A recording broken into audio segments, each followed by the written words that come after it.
Number 5, Tom Brady and the 2001 New England Patriots. I think this one's probably a great story because Tom Brady has become such an iconic character, especially right now. So just to see the story back in 2001 where he started is kind of cool, and it's kind of great.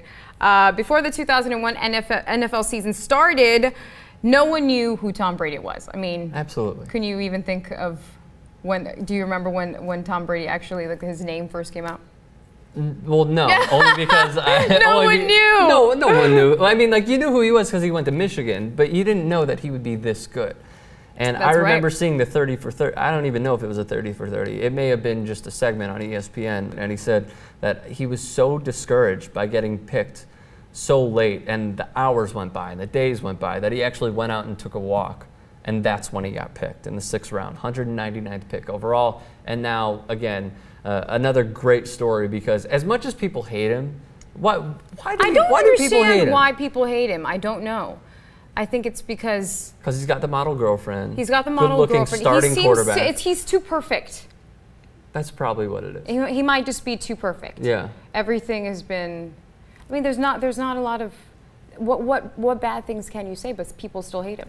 Again, it's another one of these underdog stories where, like Emmitt Smith, the guy gets picked in a late round. All he needs is a chance. Drew Bledsoe goes down and he wins the Super Bowl. He wins a few Super Bowls, from what I remember. 96.5 quarterback rating in his career, and he's still going. All right, we got the number 4 story. You want to take this one? 1998 I don't, because I don't have it in front of me. All right, 1998 Harvard Crimson women's basketball team. And this one's a great story, I think, because, first of all, women's basketball doesn't ever get a lot of attention. It does not, except for when you're talking about Pat Summitt and Gina Oriel. Exactly, and I think it's a great story because as far as underdogs are concerned, I think that for this particular women's team, when the Harvard Crimson defeated the Stanford Cardinals women's basketball team in the first round of the 1998 tournament, we were starting to see history sort of get started with this particular team. The 2004 Greece team comes in at number 3 for the sole fact that they beat up on the likes of Portugal, among many others, in the European Championships. Now, why exactly they're being mentioned is because they are not with the likes of France, who they actually beat, were the 2002 European champions, along with the likes of Thierry Henry, among many other French greats.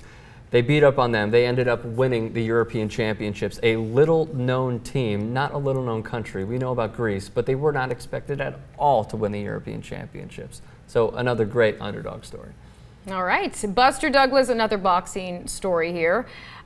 You probably don't know who Buster Douglas is, If they don't know who Buster Douglas is, there's a huge problem. Well, there's a huge problem because he was one of the first boxers who actually knocked down Mike Tyson. And I think this was during an era where Mike Tyson was sort of seen as the unbeatable, the sort of, first of all, he was a little scary, so most people were intimidated by him. So for a guy like Buster Douglas to get into the ring and sort of have the confidence to knock down Mike Tyson and not be afraid that he was going to eat their children was pretty impressive. So that alone says it all. What I like about this is that Buster Douglas was never given a chance in this fight, even leading up to it.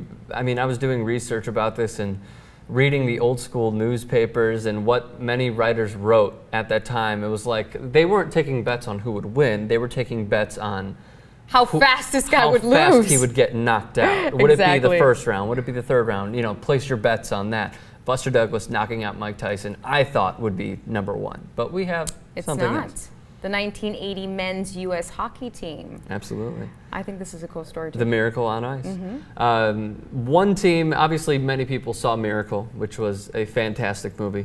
You know, it took the team a while to gel together.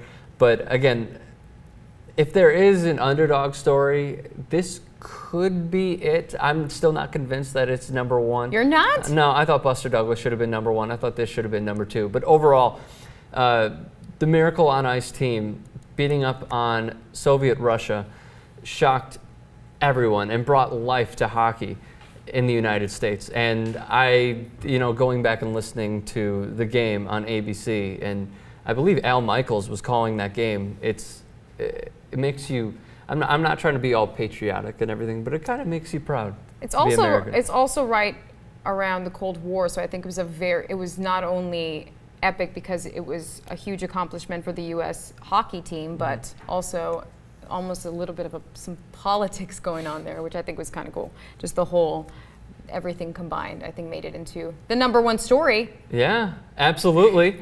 What's the first thing you think of when you hear Soviet Russia? I know what I think of. What? Sputnik. I think of Drago. Drago? I think of ice. Turn on your mic. Turn on your mic.